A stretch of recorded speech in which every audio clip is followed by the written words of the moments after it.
All right, everybody. It is July 22nd, 2020, and this is Athens-Clarke County Mayor Kelly Girtz coming to you for a very special community conversation.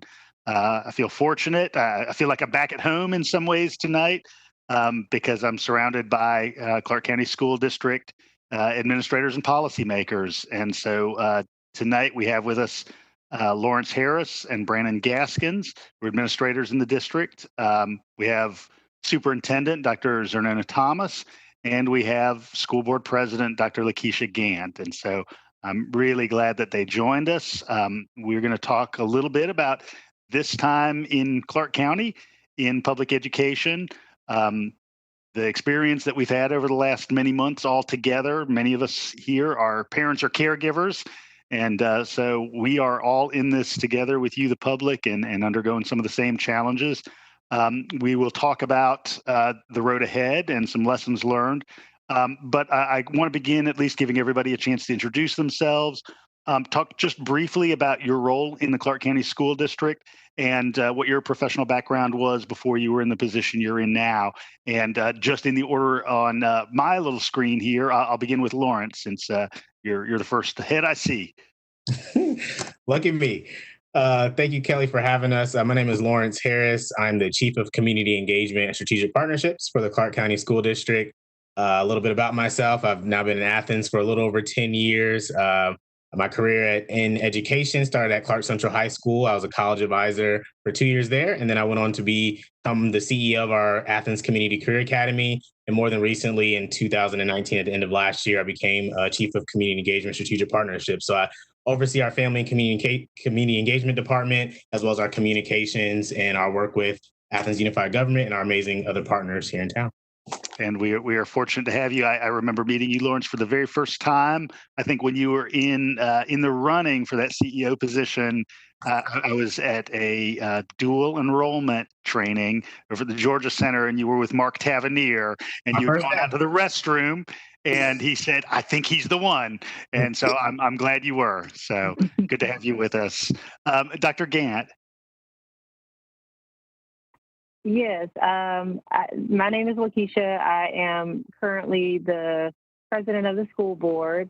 My background, actually, interestingly, is with Clarke County School District, and Lawrence and I worked together for a short period of time, as well as Dr. Thomas. I used to actually serve J.J. Harris, but I've worked as a behavioral specialist previously with the Clarke County School District. As well as before that, did some short-term work as a counselor, as a career counselor. Well, thank you, LaKeisha. We're really glad to have you here. And Brannon, welcome to the program. I'm going to unmute you there. There you go. Go ahead. Thank you for having me, Kelly. So Brannon Gaskins, I'm the Chief Academic Officer. I oversee all of our instructional programs here in CCSD, which includes teaching and learning, assessment, federal grants. I also have a team that supports our principals directly. My background is a teaching background. I started off teaching 5th grade. I was an assistant principal, a principal. Prior to coming to CCSD, I was an area executive director in one of our neighboring metro districts, overseeing 10 schools. And I've been here in CCSD for 1 year and 4 months. Well, you arrived at an auspicious time. I did. But happy to be here. Well, thanks for being here. Dr. Thomas, how are you? I am great, thank you. And like Dr. Gantt, I have the joy of being a native Athenian and have worked in Clarke County schools on and off for 28 years now, and currently serving as our interim superintendent. And prior to that was the chief of staff. And before that, I was principal at J.J. Harris Elementary School.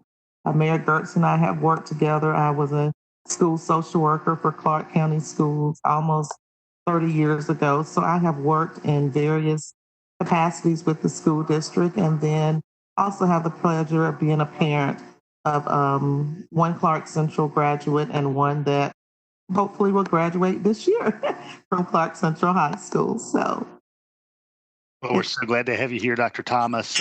I'll share with you, I don't know that I've ever told you this story before, but when you were selected for the principalship at J.J. Harris, I had a couple friends who had worked for you at the time as middle school teachers, and they extolled your virtues, just talked about how lucky we were to have you over at JJ, and I found that to be true. Dr. Thomas, I'm going to begin with you. We would have gotten into this a little later in the program, I think, but we have relatively late breaking news, so I don't want to hold the punchline for families out there. I know that the Clarke County School District has come to a decision point, at least about how the school year will begin. So I'm going to let you talk a little bit about that. Okay, and Mayor Girtz, I'm actually going to do something that I rarely do, and that's going to be pass the mic to Mr. Gaskins. As many of you probably know, I have been out for about 3 weeks, and I'm slowly transitioning back into work, and I want to be respectful of the work and the effort and the time that Mr. Gaskins, Mr. Harris, Ms. Duke have really put into planning. They have worked really diligently the last 24 hours getting me caught up, but I don't want to misspeak. My goal is to right now be in a position of supporting them as we make this transition. And so I'm going to allow him, to speak about where we are and the communication that has just gone out to our constituents. Perfect. All right, Brannon, can you talk a little bit about that? You're right. There's some breaking news. We sent out earlier, last week, that we would start school after Labor Day, September 8th. And then today we informed our staff, as well as our stakeholders, our parents and families, that we will start in a 100% virtual environment. So at all levels, elementary, middle, and high school, our plan is to start 100% virtually.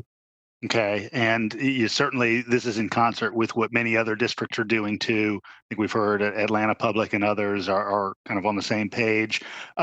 For you, Brannon, or for any of you, talk a little bit about just the conversations that were necessary to get to this point. What's some of the healthcare concern, some of the logistical concern that had to be baked into this decision? That's a great question. Our first concern was always the safety of our students and our staff. Our director of nursing, Amy Rourke, has been in contact with the Department of Health almost daily.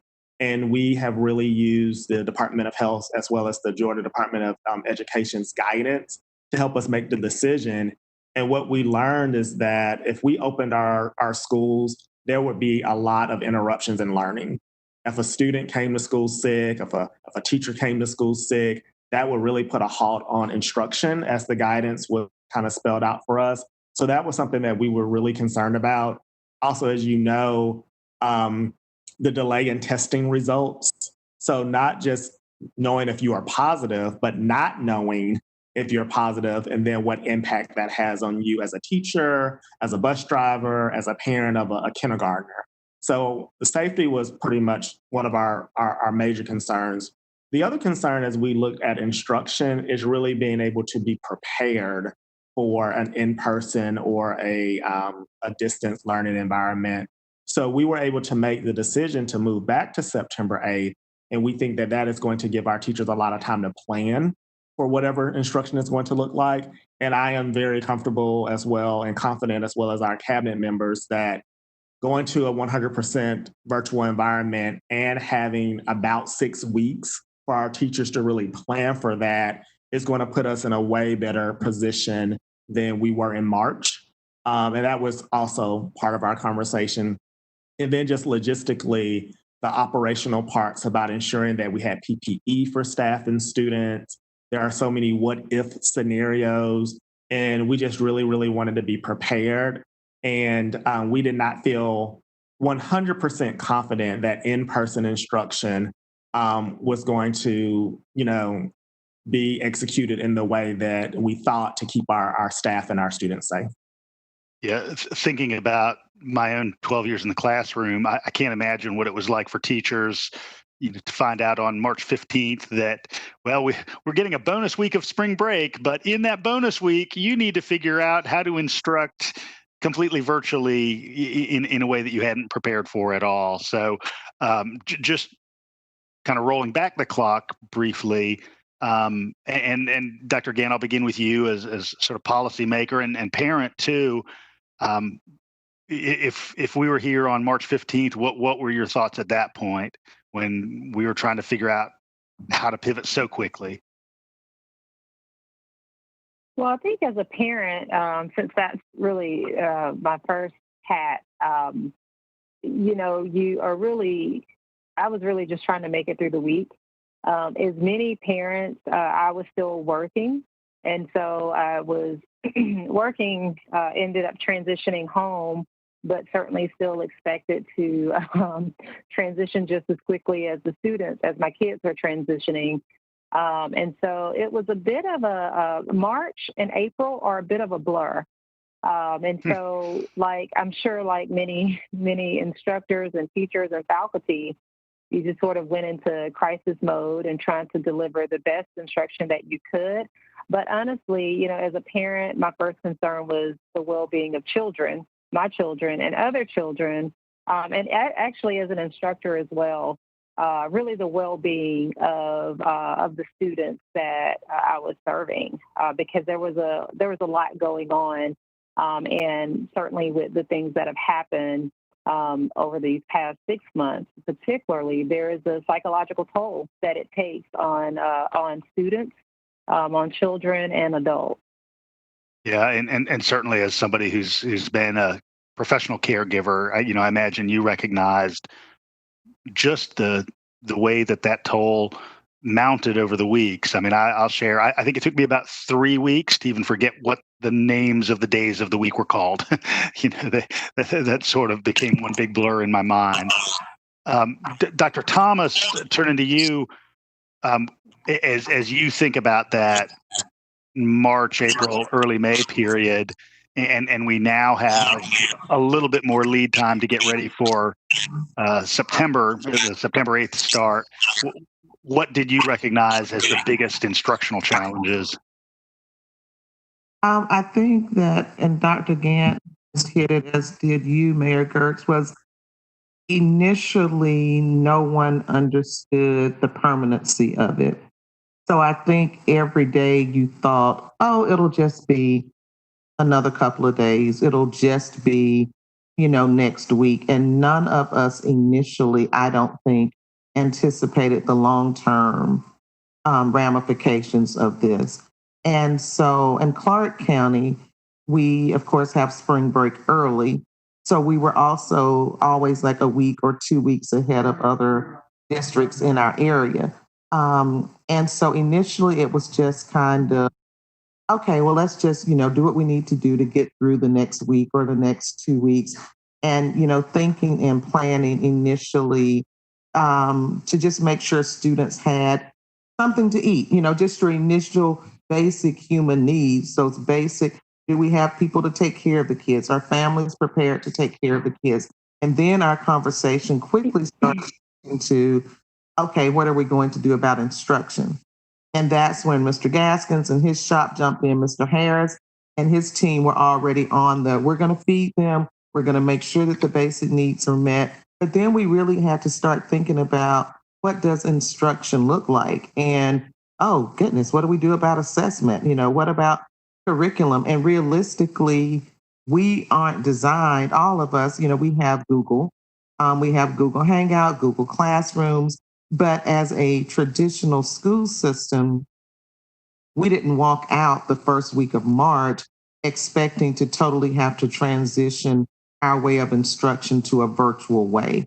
And so that was a challenge. I mean, and teachers, yes, they use digital tools, more your upper elementary and middle and high school. But for that to have to go from being a tool to the tool is very different. And to do that overnight, I think, that was a big shift. Yeah, I can only imagine. And Lawrence, Dr. Thomas mentioned so many of those outside of the classroom things that I know you've been integrally attached to as they've rolled out in the community. If you could just talk a little bit about those sort of non-instructional supports, food service and other things that you've been involved in this last couple of months. Yeah, so I always laugh when I think back to when the calls came in. I was Dr. Thomas and Brannon, remember, I was in a cabin in the woods thinking that spring break was going to be, I told myself I was going to take 3 to 4 days of just no work and just relax and just be out in nature, which was probably good that I had some people call and check in.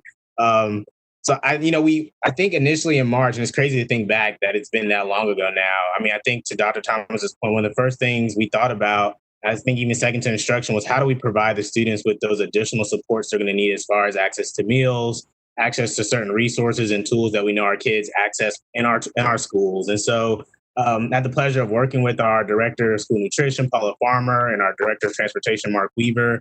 And we quickly sprang into action. As was mentioned, our news broke in the middle of our spring break, but nobody said, oh, no, I'm on a break. This is, I'm at the beach, I'm in a cabin. We initially jumped into a response for how do we take care of our kids. And so by that Monday, after our spring break, we were ready for a Tuesday launch to get meals out to students. And as of now, our meal count, we served over 650,000 meals since March. I mean, it was a very huge undertaking, but something that we were ready for. As you said, Kelly, our community really jumped in for those first couple weeks, as we tried to determine how we could engage our staff in the work. But we initially started out with a volunteer meal program. We had many of our teachers and parapros and support staff jump in to help give meals to kids. I think we were still learning about the virus, what exactly were the safety precautions we need to take. We had on hats, we had on masks. We weren't touching people. We're standing apart. I had a cone out that said, if you're going to talk to me from this distance. Dr. Thomas was out there with her son.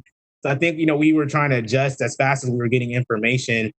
I think what also was very apparent was the need for childcare. And that's something we're continuing to explore. But we had to make sure that our students had access to engaging activities beyond the instruction that was being provided. And so working with our partners to provide information about different programs on our website, emailing it out to families, and even our staff, making sure our staff knew that there was access to food and meals for them as well as they transition to supporting their students at home and their families.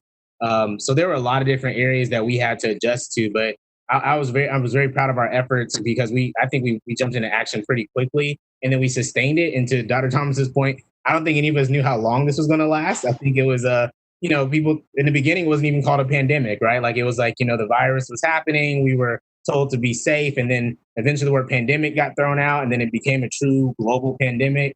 And we've been adjusting since. I mean, we adjust our plans to make sure our students and our staff are safe. And so I think, for our community members, I think it's just important to know, none of this has been easy. I think we always have to pull our personal out of it. And then we always have to we have to pull our personal out and say, what are we doing that's going to be the best thing for our kids and for their families and for our staff? And sometimes that means hard decisions that unfortunately everyone's not going to agree with, but we know we have to do what's best for them.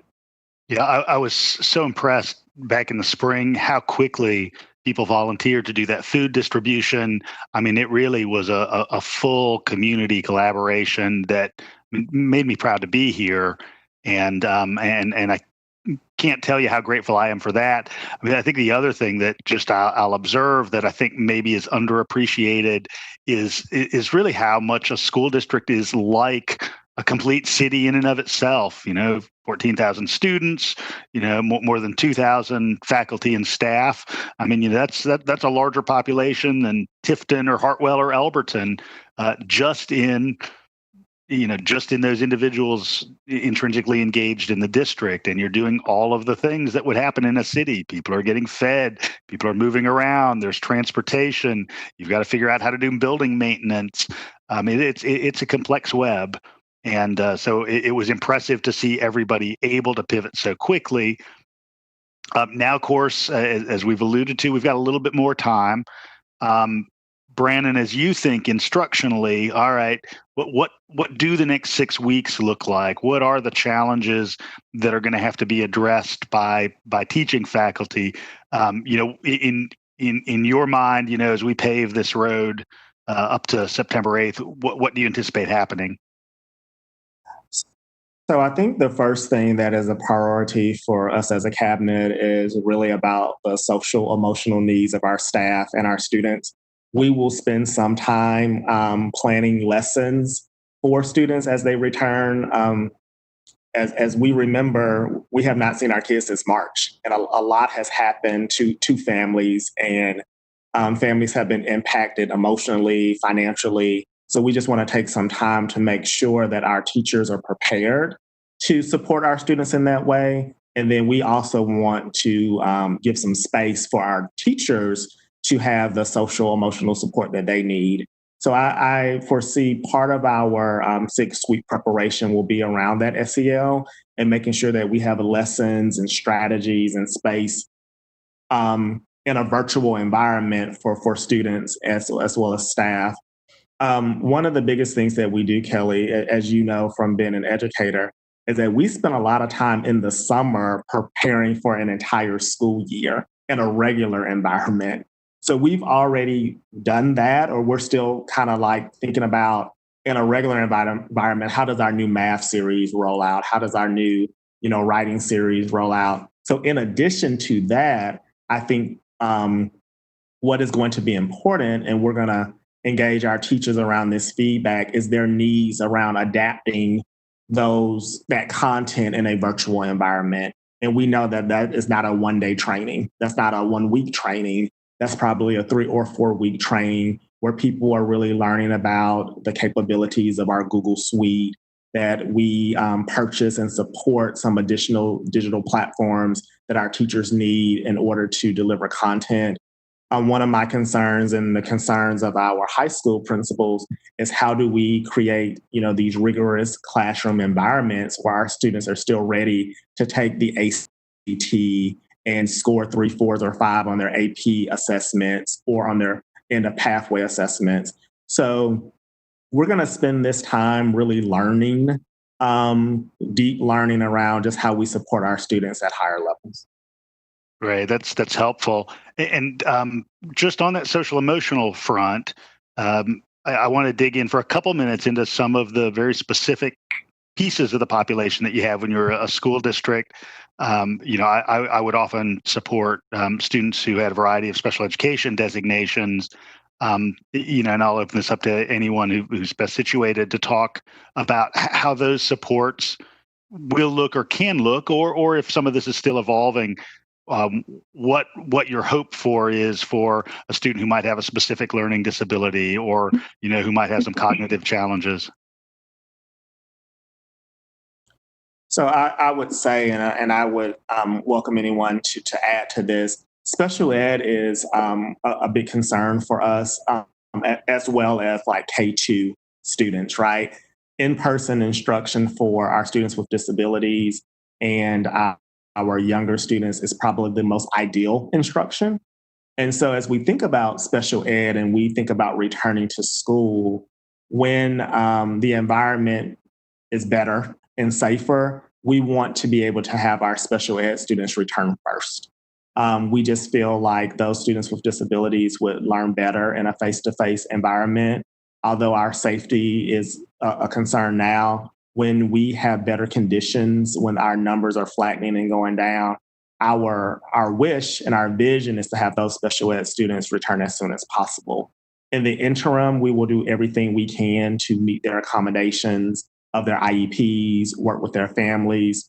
Our special ed department, led by Heidi Hill, our executive director, they did an amazing job with our special ed students. They did things that I did not think that they were going to be able to do. I mean, they were doing one-on-one instruction virtually. They were on the phone with parents and family members, kind of coaching them around instructional strategies that they could do with their students at home. So right now, we will do everything we can in a virtual environment, but hopefully when the conditions become better, we will bring back our special ed students first.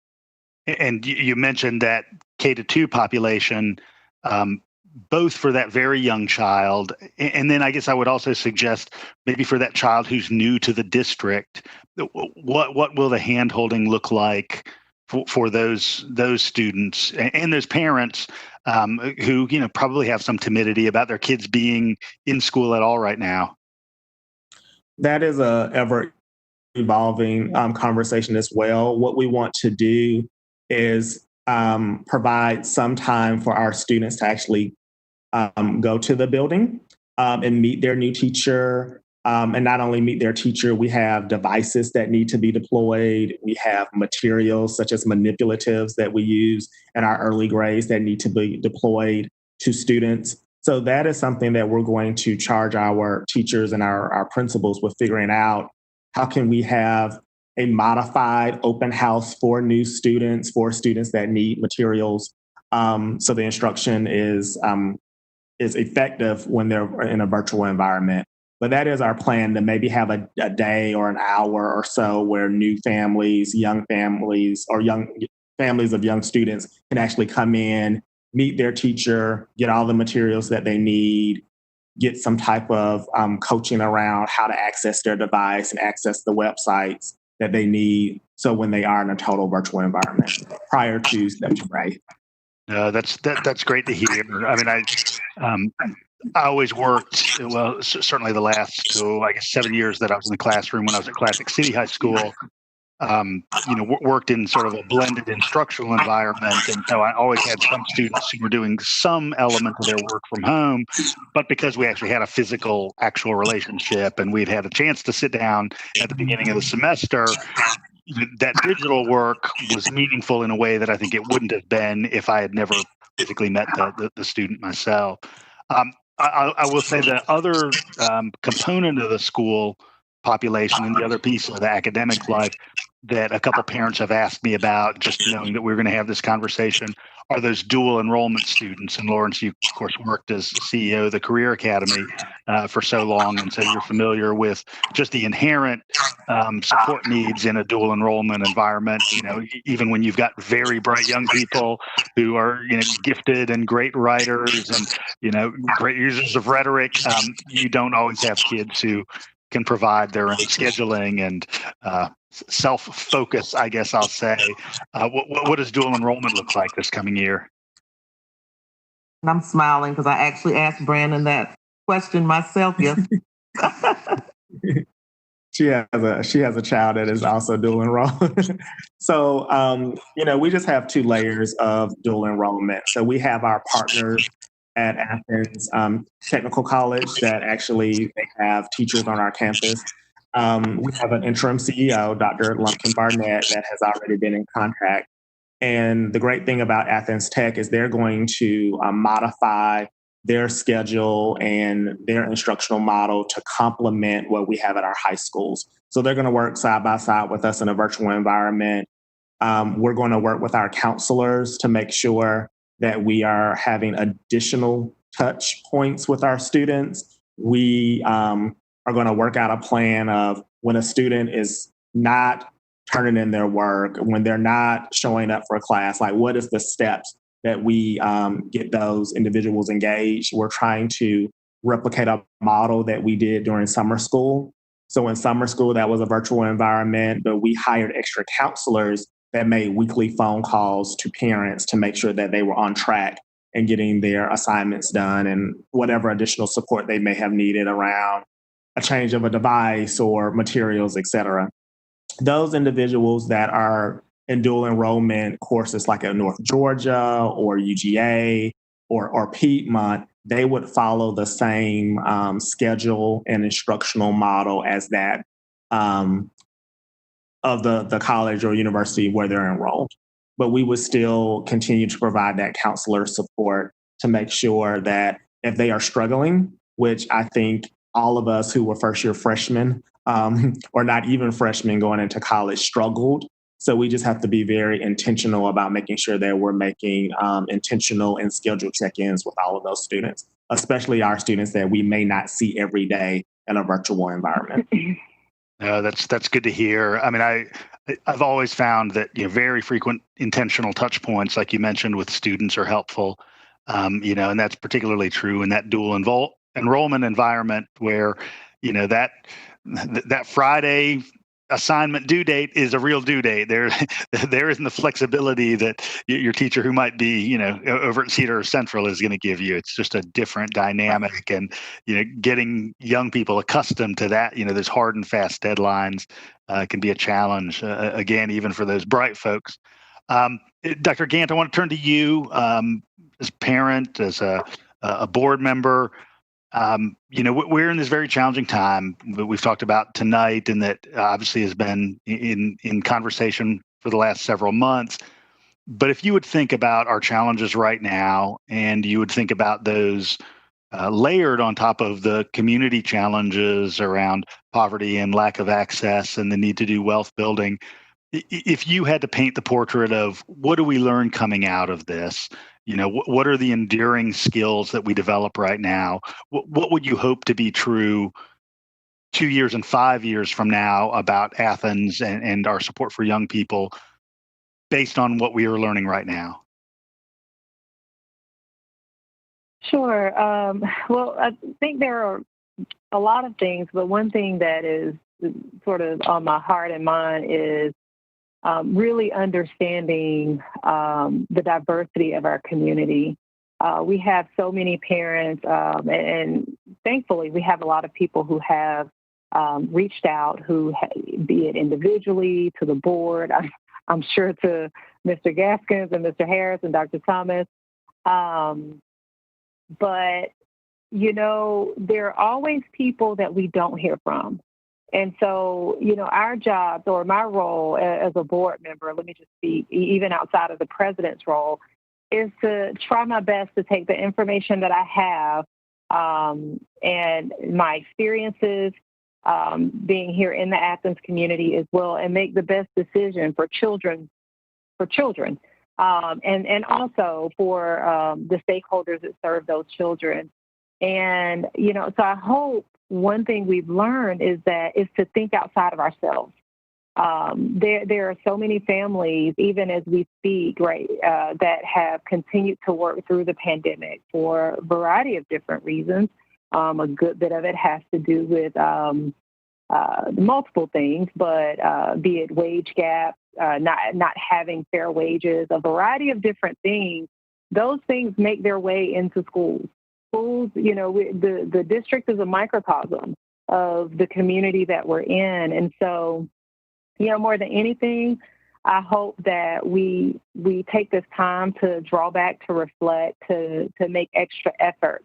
And I say we collectively, I mean our community, that we don't get so ahead of ourselves that we find ourselves advocating exclusively for the children that are in our families and our circles. But how do we actually work to center the conversation around those families that are most vulnerable and are marginalized in a variety of different ways? And so I do think that, of course, is, to me, that's primary. Along with, I think this will allow us time to sort of see, what really is necessary. How do we reconstruct, to the degree possible, education as we know it? The institution of education, and particularly since, integration, it's looked differently, and it's had different impacts, particularly on Black and Brown students and their families. And so I think this, is out of how do you turn a crisis? How do you build from there? And so I'm hoping that the things that we're learning have to do with inclusion and have to do with how do we, embrace marginalized communities and really start to prioritize their needs as well, because all of us, we impact each other. And so we don't exist in a vacuum. Our education doesn't exist in a vacuum. And this pandemic, the issues that schools have had to face, I think it's an opportunity to do that.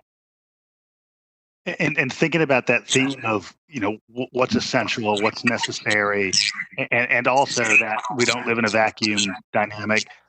Dr. Thomas, what kind of directives or support or flexibility has come down from the state level, from State School Superintendent Woods and others at the Georgia Department of Education? Can you talk a little bit about whether there are seat time waivers broadly? Do we have the space to maneuver in that we need? Right. And so as Dr. Gantt was talking, I was thinking about many of the articles I read, some now 3+ weeks ago, but you're right, Mayor Girtz, looking at seat time waivers, looking at assessments. That was one of the big things that came out in the spring and that we're already hearing now for the new year is what assessments will and will not be required, and looking at creating that something new and allowing us to really reflect on what is necessary. I think Dr. Gantt could not have said better. What really gives us a pulse, I know for Mr. Gaskins' team, curriculum assessment and instruction is what we're about. We need to ensure that our students are mastering content and that they are growing, and that being able to monitor that growth. But at what point do we reach a point of negative gain? When we're talking about SATs now and ACTs, there's conversation now taking place. There are colleges that are saying we're no longer going to require this, and it's creating a conversation around how beneficial has this information been, especially for students who are marginalized. When we're looking at equity and equity of access, how much have these assessments told us about the likelihood of our students to be successful? So then on the one hand, we may not need that information, but then we're looking at wanting our kids to be competitive. Mr. Gaskins just referenced that with AP exams and wanting students to be able to get credits. So I think the state is definitely being reflective and being realistic about what is and is not necessary. There are waivers that are there. Mr. Gaskins, you may want to jump in and have more current information than I have on that, but seat time waivers as well as assessment waivers are definitely areas where we're receiving guidance. A lot of what the state is telling us is that they're giving us guidance, with ultimate decisions being allowed by schools, even on teacher evaluations and those types of things. They're providing guidance, but the opportunity now to really determine what's important and what really allows us to have an indicator of a student's likelihood for success. Those are the things that are exciting, even though it's tiring on some level. It's a lot of heavy lifting. But for us to have the opportunity to change what education has looked like, as Dr. Gantt said, since really integration, and to have an opportunity for all of our students to show their mastery and their understanding in a way that is culturally reflective is exciting times to me. Brannon, is there some of that flexibility that you see the district absolutely taking advantage of in the months ahead? Right. The biggest one is the seat time waiver. That's how we have been able to reduce our school year, so we are prepared for our students. As Dr. Thomas mentioned, the state government is actually asking for a waiver from the federal government around our milestone assessments. So I think that will be helpful for our teachers, because there's always this stress of there's a test, there's a test, there's a test. And standardized testing does take up a large component of our instructional days. Prepping for a standardized test, as well as the standardized test window itself, can be anywhere from 15 to 20, 25 days, depending on the level. So being able to recoup those days back and just really focus on solid instruction will be the most helpful to us as it relates to waivers. And this is really not my space, but the other waiver is around school nutrition. And so we have been able to extend a waiver around school nutrition to feed our students until the end of August. So we are prepared for September. So we usually, feed kids seamless summer in the summer. We were able to extend that. And then because we are going into a totally virtual environment, we will take advantage of any of those school nutrition waivers to make sure that we can feed as many students as possible and give them food for multiple days so they won't have to, come to a feeding location every day. No, and I'm glad you brought that up. We as an organization at Athens-Clarke County are very much wanting to partner with the district to provide broader community-wide nutrition If there are trucks that are delivering meals to children, we want those to be available to delivering meals to the community at large who need to take advantage of those. I'll share, I've programmed funds into really the third quarter of calendar 2021 for community meals and other kinds of supports, anticipating that, should we be in this environment where a vaccine comes available in January, it's going to take many months to do the distribution. And so we're going to be in some version of this boat for a while. The other area that I've shared with a lot of people where I very much want Athens-Clarke County to be a partner is in access to both space and digital access. Lawrence, we were in a great meeting earlier this week with yourself, I think Taylor Duke, Technology Director with Clarke County School District, a few school board members, and some Athens-Clarke County staff. Lawrence, can you talk a little bit about the digital access challenges, but also the digital access solutions that are being examined?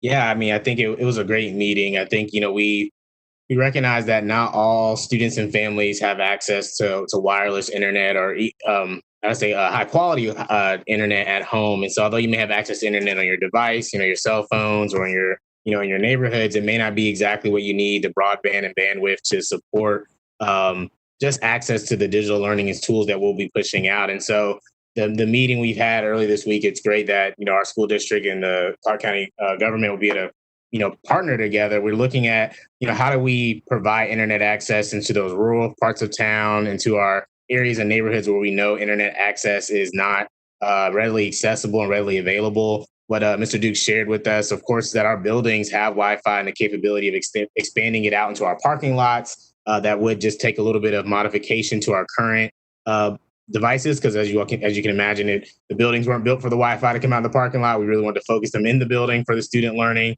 And so there's a capability of doing that. Ms. McGuire, who's our Title I director, shared with us some of the opportunities we may have to put transmitters on school buses as well as buildings around town.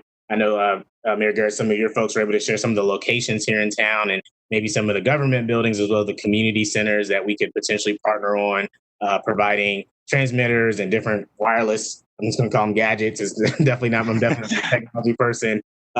But the idea really, like you said, is there's a challenge, and not just for, I think, education, but I think overall for the community. I mean, in order to access and apply for SNAP benefits and for different benefits with the, different government agencies, a lot of times that requires access to internet.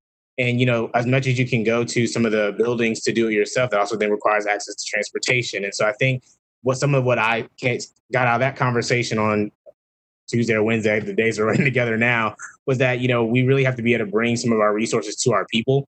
And so as much as we talk equity, I think it's also about, how do we make sure we give everyone what they need to be successful and to get what they need to succeed and to get by. And so putting internet on buses, putting wireless transmitters in parks. I love the ideas of looking at our, parks that have infrastructure where a person could be maybe under an awning or a pavilion or at a picnic table, and they could be safely distanced apart and access wireless internet. And I think for a school system, for us, as we said, as we're going 100% virtual, we want to make sure that we're providing access to those resources for our kids and for our families. Yeah, I think one of the things that I have shared with a number of folks is, in the midst of this, I've looked at some times in history, and I taught history once upon a time when, there have been specific, either environmental challenges or people were in the aftermath of war. There are these photographs of kids in Europe in 1946 seated in fields because the buildings were blown up. And so, fortunately, we don't have quite that exact challenge, but it very much seems as a guide to me that, hey, we have to make work every community resource. And so I think, as you just said, Lawrence, if we've got a pavilion where we've got lots of picnic tables where kids and parents and tutors can sit comfortably and in a distanced way, and outdoors where, we've very much learned that we're in a safer physical position, we want to have those spaces available for instructional needs. So I'm looking forward to the conversations that we're going to continue to have to ever more enhance that. We're beginning to close in on the end of the hour, but A couple things before we go. One, so we know we're beginning September 8th. We know that for some period of time that's going to be digital learning. Do we have a bead right now on for how long digital learning is going to be either the sole or the primary platform, or is that simply something that's going to evolve?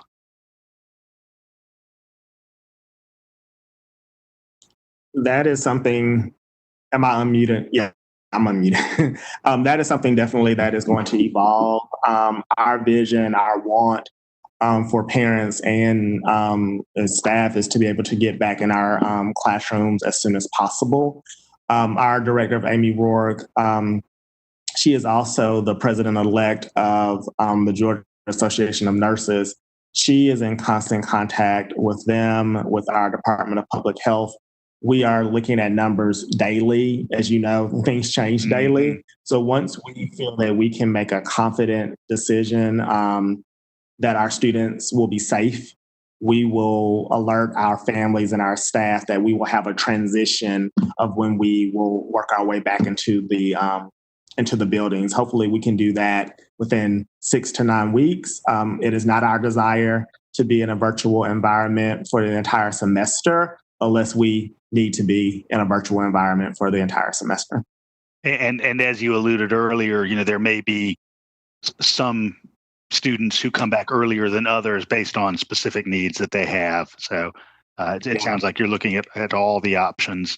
So I guess just in closing, I sort of want to personalize this. So many of us, have a professional role that overlaps with our role in life, and I'll share that my wife Andrea and I think did the scramble that so many families, ended up having to do in the springtime, where Andrea was almost able to work from home all the time. She had to jump into her office. She works in Zaxby's corporate office and would have to jump in once in a while just to grab a file or a jump drive that she had something stored on. But she was mostly able to be there. I was spending my time between City Hall and home. And Noah, our soon-to-be 8-year-old, was at the dining room table. And, we would generally have some version of outdoor impromptu learning / PE in the afternoon around 3 o'clock. I was trying to get home, very regularly for sort of the 3 o'clock to 5 o'clock window, just so that we had some time to talk, which is tough to come by when I'm convinced everybody's working more now than they ever have. If you're not spending a half hour on the road, you're spending 3 hours extra, in front of the device just to make things work. We held it together, but I felt like we were holding it together with spit and glue. And I know that was true for everyone. Dr. Thomas, I'll begin with you. You talked about your daughter who is in dual enrollment. What are the conversations like in your household as you wear the hat of superintendent and also wear the hat of parent? Ironically, she walked through while we were talking as the letter hit social media and said, so we really aren't going back. And a senior. And that's hard, and so we're in that place where we talk about it as a cabinet, we talk about it as a board. We're in a position as adults where we're wanting to make the best decision for children, decisions that are in their best interest, safety-wise, educationally, social, emotionally. And yet, when you talk about social, emotionally, we are humans. I think there's an inherent need to be with people, to be around people. And her response to me was, if I wanted to go to school online, I would have gone to school online this summer and graduated early. And I felt that pain from her. She hasn't been with her friends since basically February, and that's not a unique position for her. And so yet, while on the one hand, we are desperately doing what we feel that's in the best interest of children and adults in terms of safety, I think we can't disregard the social, emotional, human need most of us have for individuals. And I think Dr. Gantt hit it early on.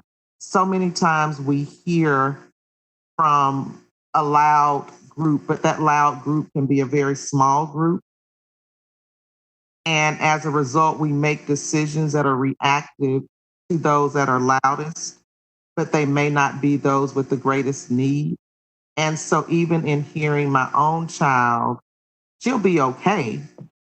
But there's so many children who miss that human touch point, who miss that, are you okay? Not that parents aren't doing it, community members aren't doing it, but there's so much there that we can't overlook. And we just have to be cautious that we don't get distracted by the loudest, because sometimes the loudest doesn't represent the largest. And that, just hearing Dr. Gantt kind of reference that, hearing my child talk, and just kind of trying to figure out what's the best way. And Mr. Gaskins said it, we're not married to 18 weeks or 9 weeks. I think we're gonna have to constantly look at this. This will be a weekly conversation for us, and looking at DPH and other health organizations, and what's being said, but we're going to have to constantly keep our hands on the pulse of what's the best at that moment. Thank you for that. Brannon, just in these closing few minutes, as you sort of personalize the reality that we're in now, what are your thoughts? Yeah, I mean, this is such a hard question. I just think about my own background. My father did not graduate from high school. My mom had to drop out of college when she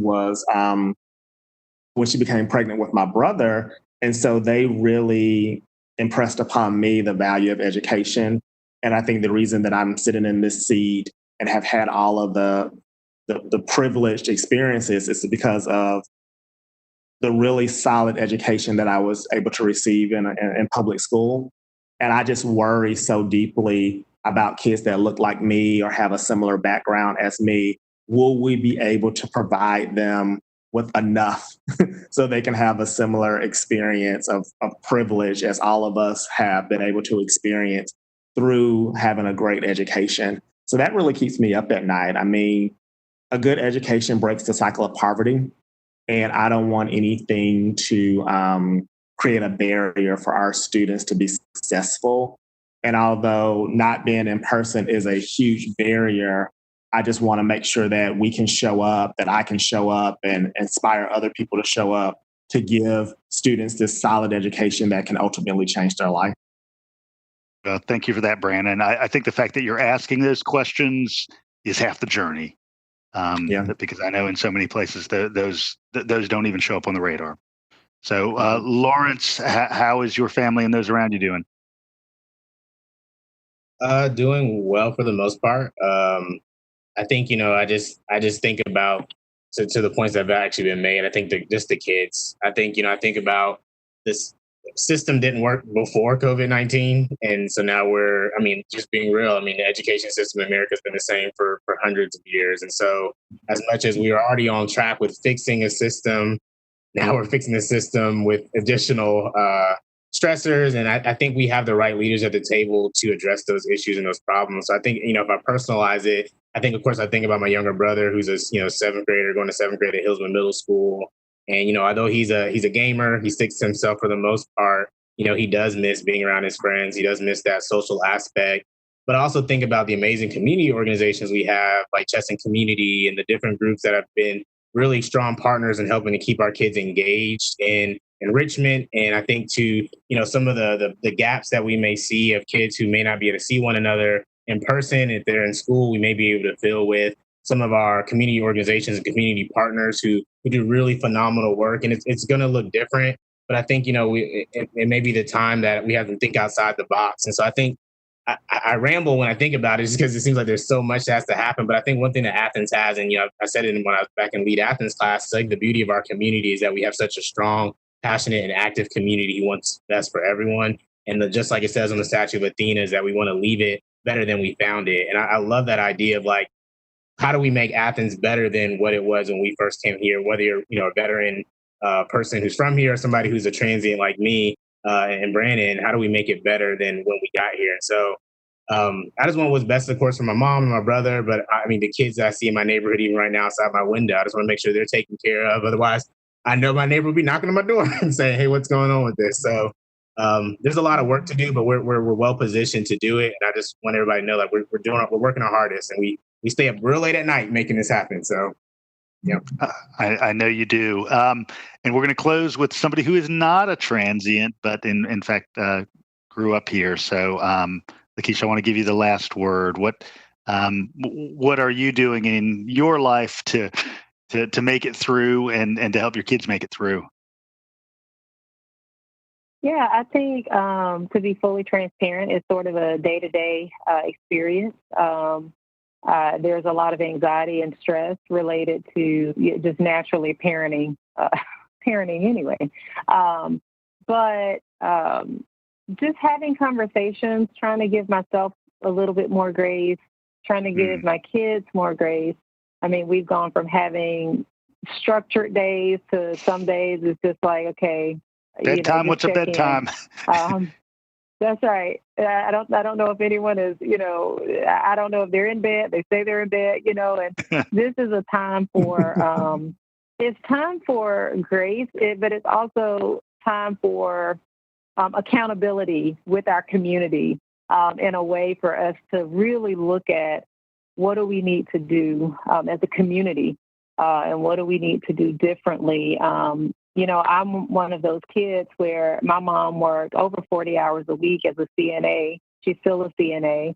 And so I would have been one of those children had I been in elementary school that would have been home alone right now. Not because my mom is neglectful, but simply because she had to work to put food on the table. And so it's those children that I know I'm not the only person thinking about that, but I've heard everybody on this call saying that's at the forefront because, we have a lot of marginalization here. And again, it's time to look at structures because, even if you have an outlier, such as myself or Mr. Harris or Mr. Gaskins or Dr. Thomas, an outlier is not indicative, of the structures changing. So conditions haven't changed for enough people. And so this is, it's stressful as a parent and in my current role, but it's also an opportunity for us as a community to look back at what structures are working and which structures are not and what needs to be changed as it relates to how we do education, but also how we do living in Athens. So it's hard, but I don't pretend that my experience is harder than other people's in our community. So. Well, I'm so grateful to be here with all of you and with the dedication that I know each of you bring to your work every day. I know we're going to be in conversations in the weeks ahead. Thank you for working overtime. Thank you for being so dedicated to, as you just said, Dr. Gantt, asking those questions about how can we be the best version of Athens we can. So please be safe. And Mayor Girtz, if I may say, just thank you to Dr. Thomas, Mr. Gaskins, and Mr. Harris for the many sleepless nights that I'm sure they've had over the past several months. Amen. Thank you all so much. We'll be talking to you soon. Have a great night, everybody. Thank you. Thank you. Bye. Thank you, Kelly. Thanks, Kelly.